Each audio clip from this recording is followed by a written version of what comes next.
and welcome to the midweek update. I'm glad you could join us.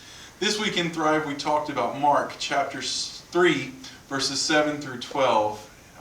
And if you are a parent, I encourage you to talk with your students about this. And if you're a student who's just catching up on what we did, I encourage you to go ahead and have a discussion with your parents, as this section really touches on what we're going through as a church and on what we're going through in our lives.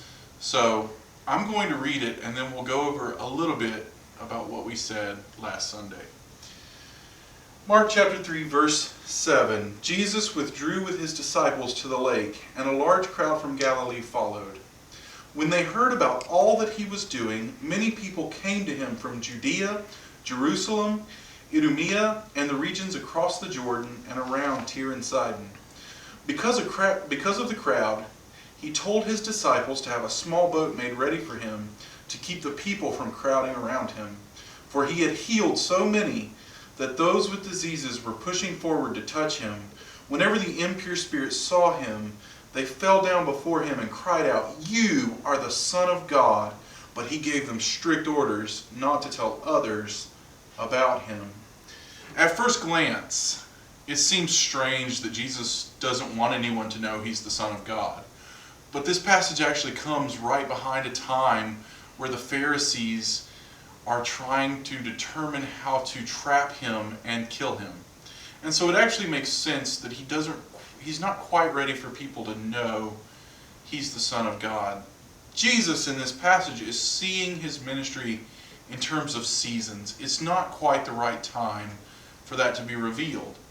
And so this week in Thrive, we talked about how sometimes in ministry there are different seasons. God calls us to ministry for a particular time. Like students are currently in school, but they won't always be in school. So their ministry right now is in schools.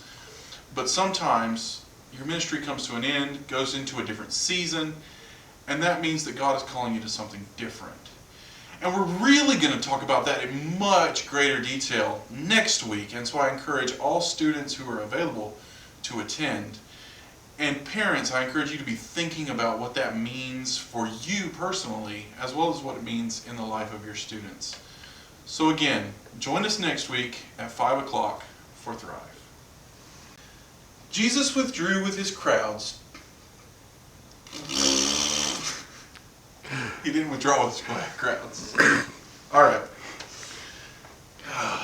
Oh, one take Ronnie's failing today. Okay.